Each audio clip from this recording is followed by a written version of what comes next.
Okay, this is another crazy game from that Lloyds Bet Masters of 1993. I did, I think, very well in this tournament. This must have caused me to be above 2200 after. So this was against Christopher Duncan, who I actually had a bit of luck with in a few games around that year.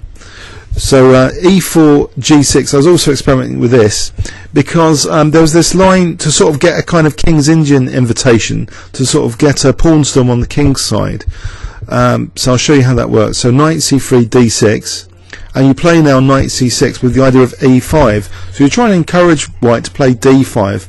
Once they do that, you swing the knight and you play it like a King's Indian, with the pawn still on C2, not on C4, which means your queen side not going to get totally demolished with, you know, C5, C takes D, and a weak D6 pawn. Okay, so right. So he plays Knight F3 and I play E5, but he refuses to play that move D5. He actually plays H3, and we get a different character to the game completely now. So I take on D4. Again, you know, dynamic compensation on the E file, like in that other game, but it's at a big expense. You know, potentially White, you know, has got good control over D5 here on the semi-open D file. That's one problem, because there isn't a D5 pawn. Okay, which means if he can get a big knight to D5, it will be difficult to dislodge. And the other potential issue, you know, I'm encouraging maybe F4 later and a sort of central pawn flooding. Alright, so there's some ups and downs of this, but it's suited by my dynamism in that tournament. I think I was looking in detail for tactics all the time, a lot of energy searching for dynamic ideas.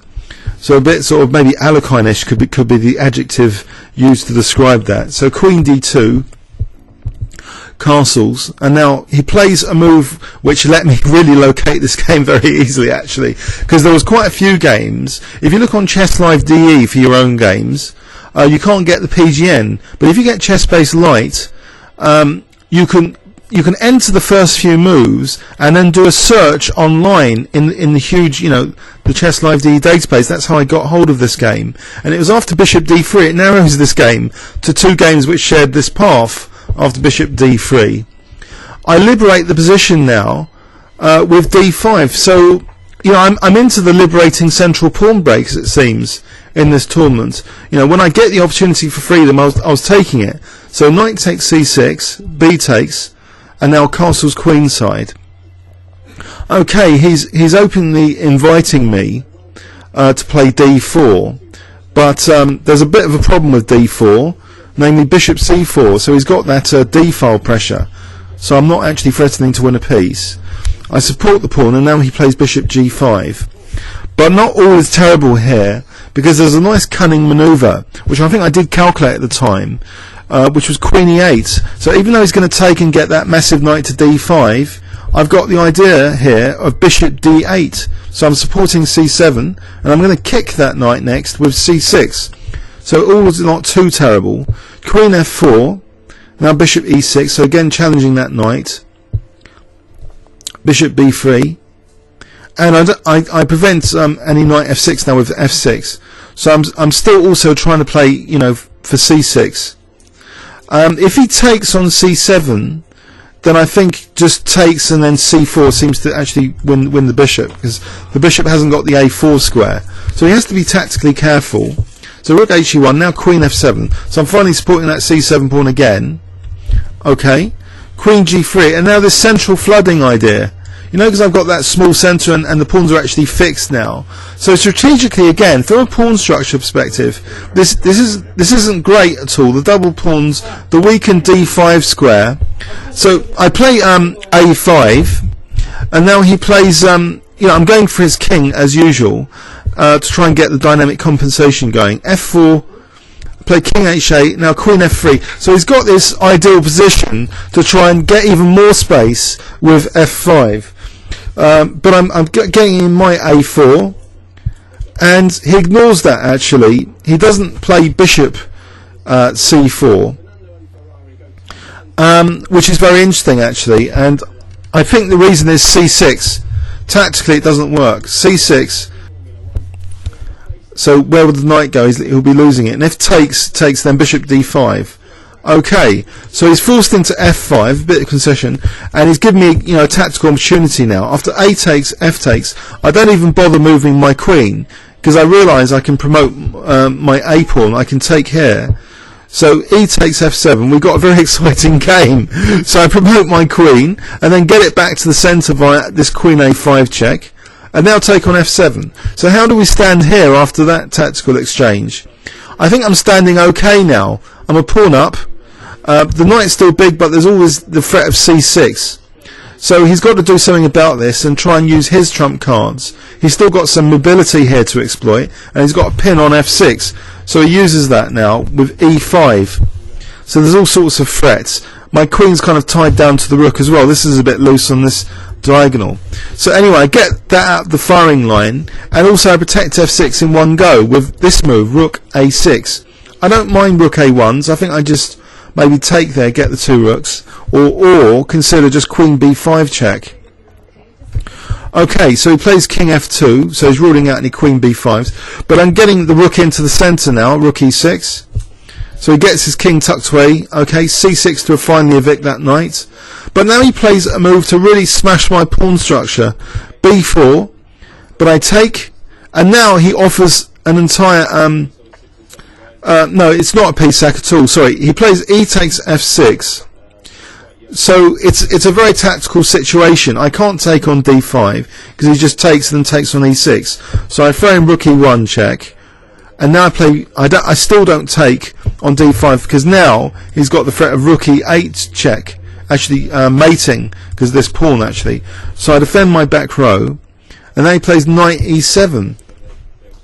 So potentially my king's in trouble if, you know, maybe there's potentially knight g6s or even, you know, f7 and queen f6. So it's kind of dangerous, but there's still tactical opportunities for me here, and I play b3, so I'm trying to get my pawns going, and I'm hitting his rook. So he plays actually rook f1, and now I've got a dangerous pass pawn myself. I play b takes c2.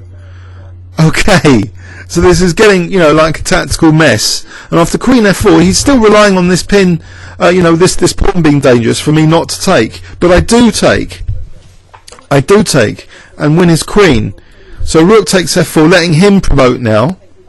So this is the funny promotion game. It's like, I had a promotion, he had a promotion. You know, what's going on in this game? This is crazy. So here he can't take that rook because of c1 queening. If queen e7, I think I've just about got king h6 to escape the checks. There's no queen h4.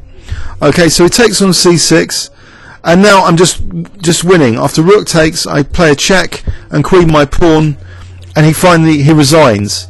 So again, another vicious tactical game with some early ideas for strategy-wise, which were ignored by him because he simply played this move h3 here, you know, maintaining the tension in the centre. So again, I go on to very dynamic tactical lines. In fact, this game and the previous game reminds me of what Soltis has written in the Encyclopedia Britannica about, you know, the Russians, how they introduced dynamism. The two examples which Soltis emphasizes are the Bolzavsky hole, the d5 hole, which we saw in the last game, and I think, you know, ideas like this, the little centre e takes d4, was also mentioned. So I guess these non-strategic systems and ideas, you know, as long as they generate piece pressure, dynamic tactical compensation, that's something for you to work on. You know, if you're a very you know, intense calculator, you've got the energy for that, looking at resources all the time, then sometimes you can get the better of the tactical complications, even though in theory you should be done over like in the centre or structurally. You know, d5 is an invitation to have double pawns, but it does, you know, potentially generate b-file pressure and other pressures, tactical pressures. So after castles, yes, I've got a bit of dynamic compensation, and he's tempting me to really fix my pawn structure, you know, frozen solid here by this continuation. So it was a very clever continuation in its own right, but I have collected that bishop pair, and c6 was a constant threat.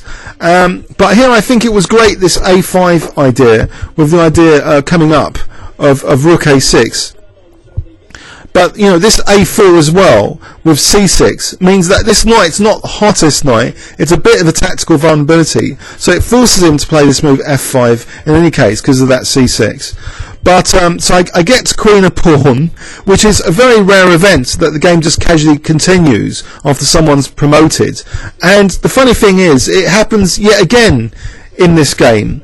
You know, here where I let him promote a pawn because I'm winning material, because my own pawns are gaining in significance, and fortunately for me, you know, then I'm just that c pawn's decisive. So another dynamic game. Comments or questions on YouTube? Thanks so much.